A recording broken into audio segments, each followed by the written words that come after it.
The original Dead Space is a classic, a certified masterpiece. Hell, I recently reviewed it and it held up incredibly well.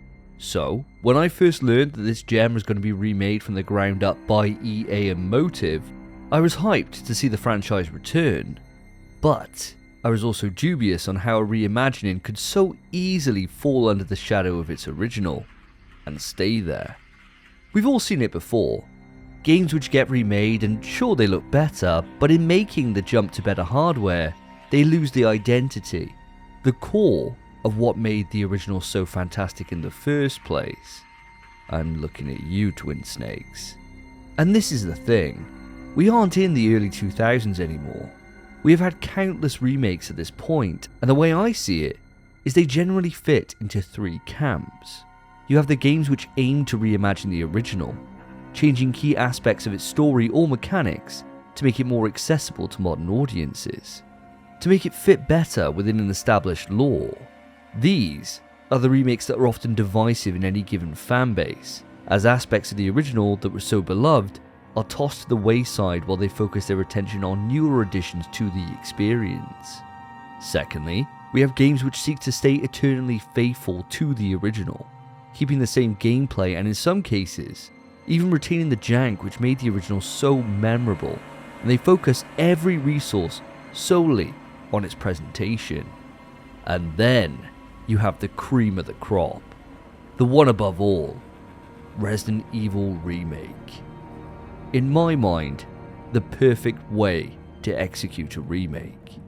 Originally releasing only 6 years after the original, this remake retains the same core gameplay, but expands on it, adding new mechanics, new items, new enemies, and it takes the time to add additional lore and modes. And all of this together make the remake the definitive way to experience Resident Evil 1.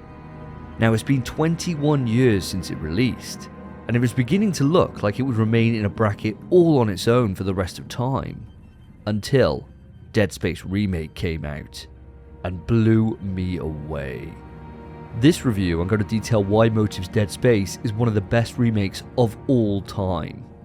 Now, as usual, I will be splitting this review into plot, gameplay, and presentation, and for those that haven't had the time to visit the USG Ishimura, don't worry, I'll provide timestamps to help you avoid any spoilers.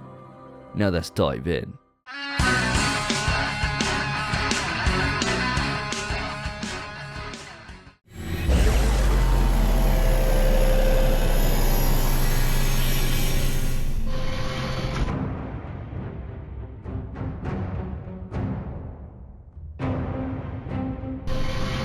As a remake, the story of Dead Space has been retold for a new generation of gamer, and it's very faithful, bringing the same major plot points and overarching themes from Viseral's 2008 masterpiece. And as I only reviewed the OG a few months ago, it'll be redundant to cover off the full plot again. Instead, I'm going to use this section to talk about the changes, and how Motive have managed to improve on what was already a near perfect narrative. For starters, let's go for the low-hanging fruit. Isaac is no longer mute. This was a major critique in my original review. Making him a silent protagonist ensured that his character didn't have a chance to form. He was essentially a blank slate we could portray ourselves onto, and if it wasn't for the iconic design of his armor, there's no shot he would have survived in our mind's eye all these years later. The plot is full of twists, turns, and unfathomable horrors around every corner, and yet Isaac would be stoic. And this meant that when he looked back at the original Dead Space, the story and character of the tale is the Ishimura's, not Isaac's. Sure, there's personal stakes with his search for Nicole, but without any facial animation and lack of voice acting, it's hard to feel what the character is. The times when it wants you to have an emotional response, it's borderline jarring how quickly he seemingly gets over the events, which have transpired 30 or so seconds ago. And when it comes to objective setting, there's no room for discussion in a one-way conversation. Isaac was told where to go and what to do by Hammond and Daniels, and he got it done. He was essentially a little bitch. Flash forward to now, And with the addition of voice acting for our main hero, it gives opportunity for the whole crew to feel useful. It's no longer the Isaac go here fix this mission. Now the crew can converse, plan, and split up to achieve overarching objectives. Sure, it's essentially the same, with Isaac having to do the vast majority of the legwork, but it doesn't feel like it's dictated. It feels natural, given Isaac's skill set and that of the surrounding cast. It feels believable, if being surrounded by reanimated corpses on a death trap of a spaceship is believable, but you get my drift here. Having actual conversation about the task at hand and who does what makes it feel that everyone is contributing to the goal at hand. Speaking of goals, Remake adds 3 side objectives which you slowly work towards as you progress through the narrative. The first of these is crucial to Isaac's personal drive on board the Ishimura, his sole reason for wanting to take this mission: to find Nicole. Nicole in the original popped up here and there throughout the story in the form of a central video log, and then towards the latter half as she aids Isaac to return the marker back to the planet's surface. But we learnt very little about her character. In Remake, Isaac is tasked with tracking down her whereabouts, and he does this by uncovering video logs which document her time on board during the initial uncovering of the marker, and the consequences of bringing it on board. We see her interact with other key players. We see her uncover what is happening to her fellow crewmates, and her keen instincts on Unitology's place amongst all this chaos. These logs are incredible. For the first time, the player and Isaac share the same drive to find her, and even though they aren't the driving force for the narrative, they share as much weight for our hero, and for the first time, us. Isaac's survival may be number 1, but Nicole is 100% number 2. Now, when the game released, I saw a lot of pushback on the design for Nicole in Remake.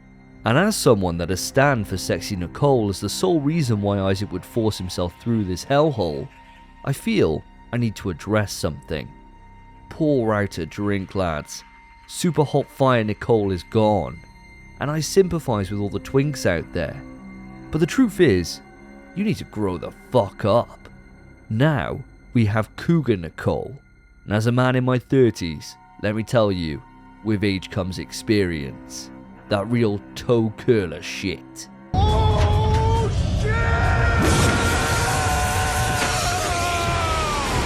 Okay, sorry about that. Let's put this back to the review. On the subject of side objectives, what better way to flesh out lore that until now is left to fan speculation than the enemy most likely to cause diuretic discharge, the Hunter. We knew it was made by Dr. Mercer, but how did the creature come to be? Well, after the first encounter with this abomination, the mystery can be unravelled. Each step you take in the quest for knowledge sheds light on just how psychotic the Doctor is. The horrific experiments conducted offering a deeper gaze into the psyche of a character we all love to hate. The great thing about both of these two objectives is how by following the main narrative, you won't need to step too far out of your way to partake in these objectives, and with the payoff being as great as it is, you'll be foolish to pass over them. Now, these side missions have both been incredible additions that fans new and old can find joy in completing, but what about those that want an extra reason to dive back into New Game Plus, outside of trophies and new suits? Well, Motive have you covered. In New Game Plus, there's brand new collectibles dotted around each chapter, and when all the marker fragments are found, you are treated to a brand new, alternate ending. Talk about going above and beyond. To give fans new lore, deeper insight into 2 key characters, and an extra reason to replay in New Game Plus. But to me, the biggest improvement to the plot is one I never saw coming, and for this, I'll need to move it into spoiler territory, so skip ahead to the timestamp shown if you are keeping this spoiler free. In Hydrophonics, we meet Elizabeth Cross. In the original, we only had glimpses of her thanks to audio diaries, whereas in Remake, we get to meet her in person. It's here that Isaac gets a glimpse of someone whose objective mirrors his own, finding their loved one. Working together throughout this chapter, the two manage to clear the corruption poisoning the air supply, and they separate to find their significant others. Or so you think. In my many playthroughs of Dead Space, I always wondered how an illusion of Nicole could control machinery, why we had to protect a psychosis-driven impersonation of a person who wasn't even there in the first place. And so, when the big reveal of Nicole's suicide came to fruition, I would make up my own headcanon on how Isaac was really doing both parts, but seeing one. I just accepted it as a don't think too hard on this moment. Like time travel in Back to the Future or Avengers Endgame. Just go along with it and enjoy the ride. In Remake, Elizabeth Cross fills a much bigger role. Here, you are seeing her as Nicole, and she is seeing you as Jacob. Those times you're working together now make perfect sense. And when Kendra reveals all of this to you and the illusion is shattered, I was stunned. What a perfect idea! The marker's influence across the entire game is much more prominent than that of the original, and to see the power this artifact has on Isaac's psyche, to make him do its bidding, is incredible. That's the thing I adore about what Motive have done here. They haven't simply repeated what was here as a base game with prettier graphics. They've taken extra care to fill in plot holes, provide additional lore, and tie the first entry into bigger themes which come to fruition in later entries in the series. They went over and above what was necessary, and each edition felt just as impactful as the base game itself. Well done, Motive. You nailed it.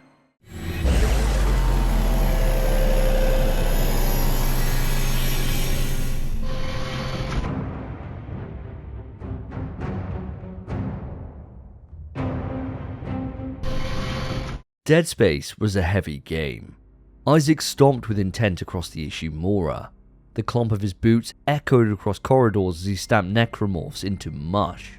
And the run was little more than a light jog for most characters. Moving forward through the series, Isaac became more and more athletic, able to perform rolls to evade attack and stomp repeatedly at a good clip. Remake falls closest in line with Dead Space 2, giving Isaac a boost to his movement and key actions without straying too far from what came before.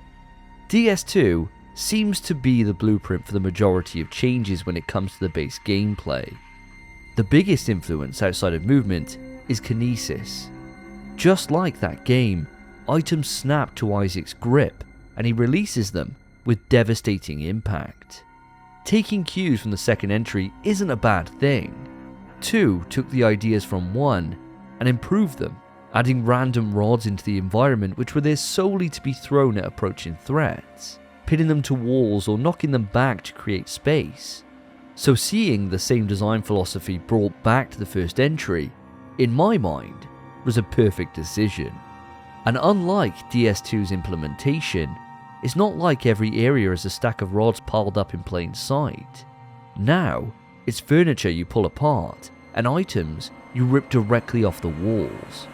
The environment has been designed to provide exactly what you need without making them seem out of place. To find success, you need to keep a keen eye on your surroundings, as everything can be a weapon, given the right circumstance.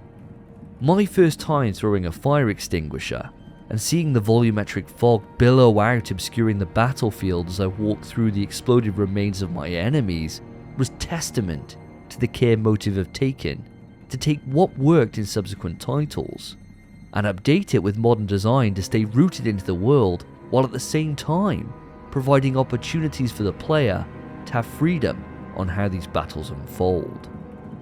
Sticking to how Dead Space 2's mechanics have been retroactively fitted into DS1, opening new ways to play, let's move on to the layout of the Ishimura itself. With the power available thanks to the Frostbite engine and modern consoles, Motive were able to use the SSD to great effect by eliminating loading screens. This meant no longer having to wait inside elevators for what seemed like an eternity, but more importantly, it means the Ishimura itself could be designed to allow for true exploration. Using the map, you can see which rooms have been explored and which haven't. And if you want to travel from one side of the ship to the other, you can. You can either jump on board a tram, as long as you've unlocked the station, or jump out into the vacuum of space and zip about exploring brand new areas where you can find a host of upgrades, collectibles, or lore. What's mad is by adding this extra level of exploration, it's unintentionally the first time in the entire series that upgrading the oxygen meter feels worthwhile. I would lose myself flying about, taking in the scenery, and the only thing that would knock me out of this serenity was the laboured panic breathing of Isaac. So anything I could do to bask in the peace of my surroundings for a few seconds longer was worth all the nodes I could muster. By incorporating the same zero-gravity movement as Dead Space 2, and tweaking the environment to better suit this mobility, the Ishimura has been given an entire overhaul. Rooms can now be larger with multiple tiers, puzzles can be more complex, and combat in 0G is as great as it was in the second entry. No longer do we select where we are going and float towards it. Now we are in control, and that extra mobility is utilised not just in traversal, it fixes two of the major downsides with the original experience: the asteroid defense, and by extension, the final fight with Leviathan. Make no mistake about it, these sections in the original fucking sucked. Like your mother when the cracked rocks run dry sucks. So when I hesitantly walked across the open deck towards that bastard of a room, I was praying they'd binned it off. Little did I realise this section would be a high point of the overall game. You're still aiming at rocks, ensuring the hull integrity doesn't hit zero, but now you're flying about in 0G, with the added pressure of managing your air supply as you move from one location to another. It is a simple change, but one which incorporates core mechanics, and that's all it needed to be. It's no longer a half-baked minigame, it's tense, and more importantly, fun.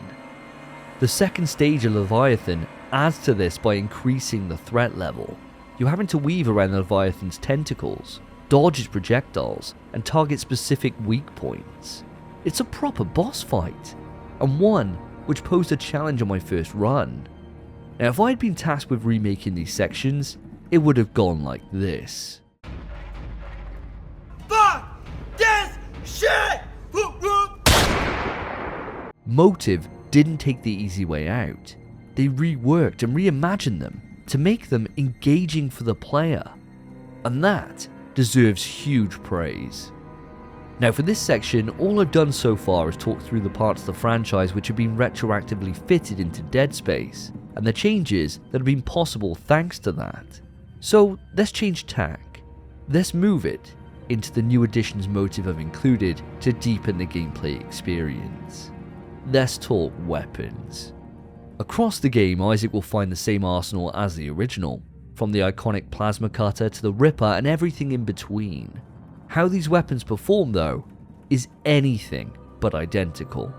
My preferred choice has always been a plasma cutter, Ripper, and a pulse rifle, with a fourth being interchangeable. In Remake, what has always been a stable lineup has been shaken to the core. The weapons I've long scoffed at as unviable or too specific in their use to feature in my arsenal are now mainstays.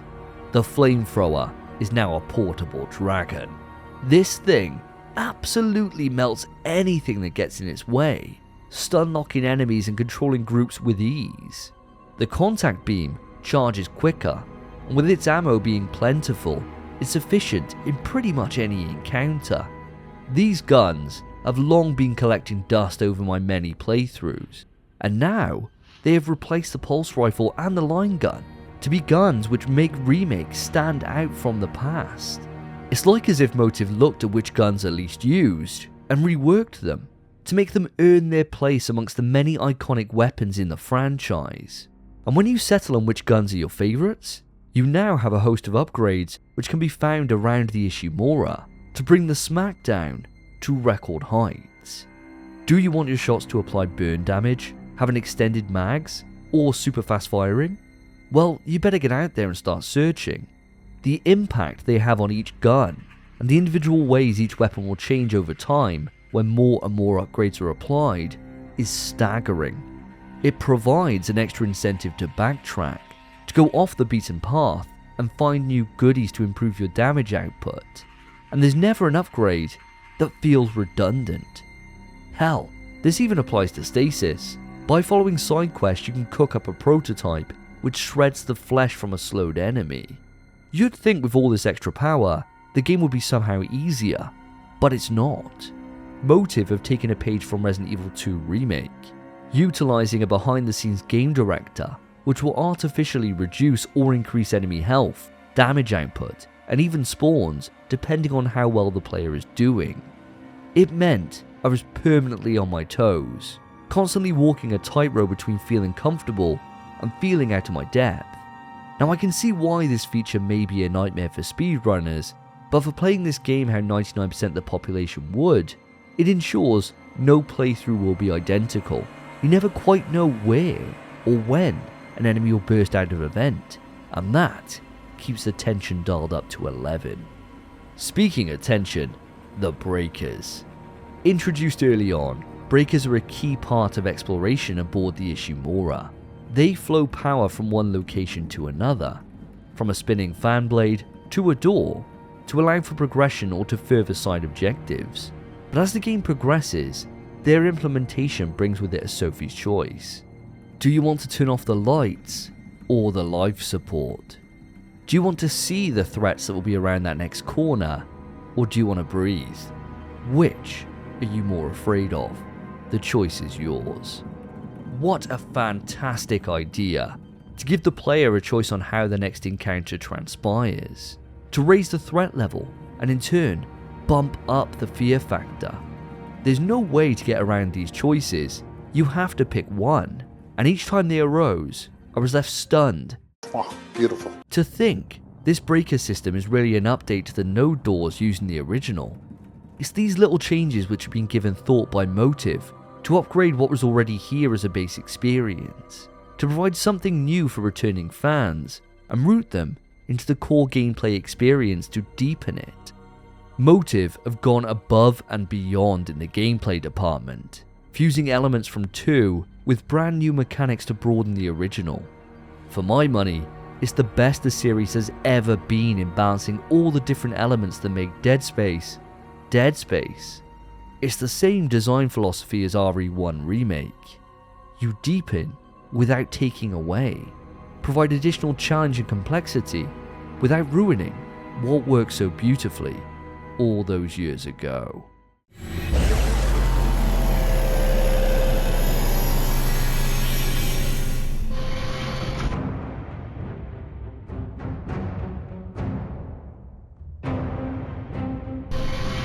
On its release, the launch of Dead Space was hit with many a controversy surrounding its presentation. Dropped frame rates and patchy resolution, in particular VRS, which stands for variable rate shading. This would make objects appear at lower resolutions, killing the immersion. But by the 31st of Jan, this feature was patched out of the consoles, and on PC, where the bulk of the complaints were, we were given the option to toggle its implementation on or off. Now I bought the game on release, but didn't end up putting time into it till after these patches were provided, so I can only speak on my own experience in this section. Being a console diehard, I played through the game on PS5. Just like most games which release these days, I had a choice between dynamic resolution at 60 FPS or true 4K with ray tracing at 30.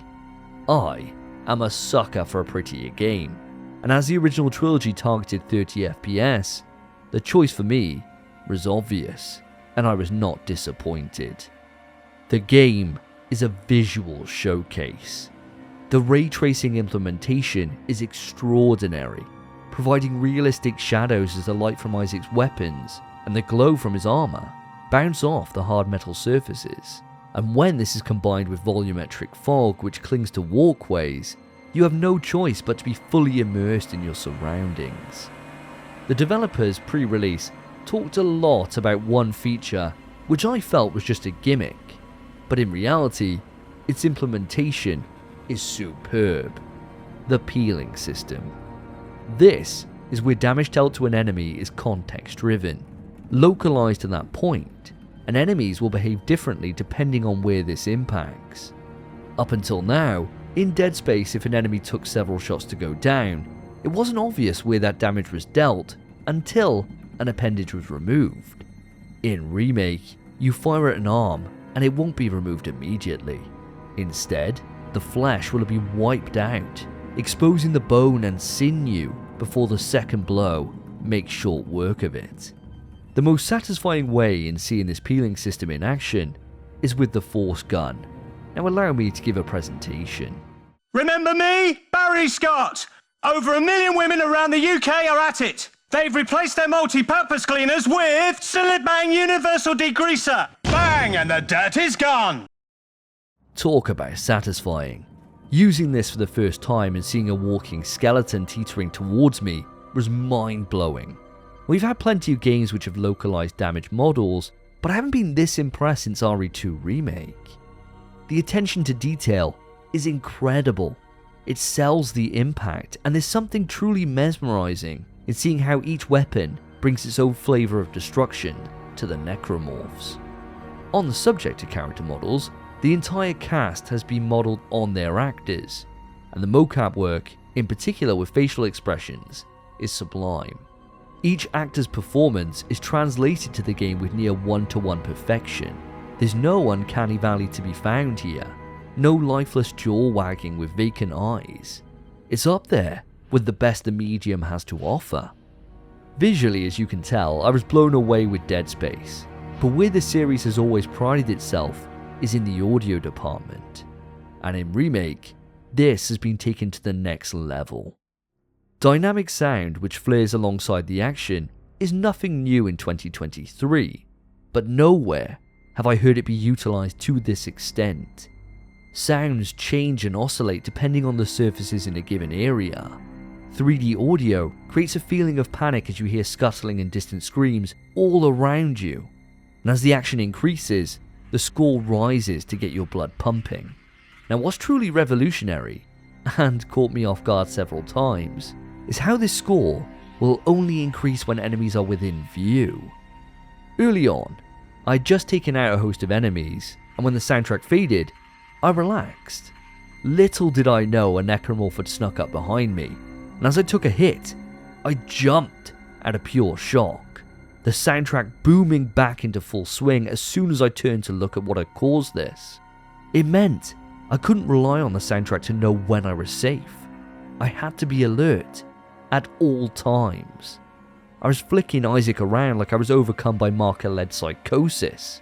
Never have I been so tense, so alert, jumping at shadows as I progressed towards the next goal. It forced me to slow down, to use the 3D audio to my advantage to ensure the necros wouldn't get their drop on me again. The visuals and sound did exactly what they are meant to. They create an oppressive atmosphere, pinning me to the edge of my seat, and it kept me there throughout the entire experience.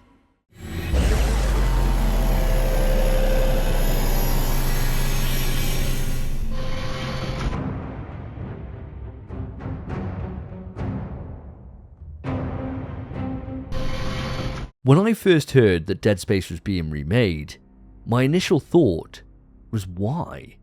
The original holds up incredibly well, so why bother going through the effort when a 4K port would do the job? After finishing the game, I couldn't have been more wrong. Motive have knocked it out of the park, managing to improve the original in every conceivable way. The visuals and sound are captivating. The gameplay changes and additional lore on offer are exceptional. It's a game where the source material has been treated with care and reverence, retaining everything that made it a breath of fresh air in 2008, while fixing its shortcomings with new mechanics and years of shared progress in the medium of video gaming. Motive have gone above and beyond with this remake. deepening the game, providing a true vision of Dead Space's potential. It's not just an incredible remake, it's an incredible game, and in my mind, it's the best way to experience the story of the Ishimura. Thanks to this, there is no reason to ever go back to the 2008 original. Remake improves on it in every conceivable way, and that's what a remake should be. It's the reason why Resident Evil Remake is heralded as the best remake all these years later, and now it has a competitor. I believe in what Motive have achieved here, and if this is the beginning of a remake trilogy, I can't wait to see what they do with the rest of the series. If you haven't played Motive's Dead Space by now, I implore you to put the time aside and see the game through.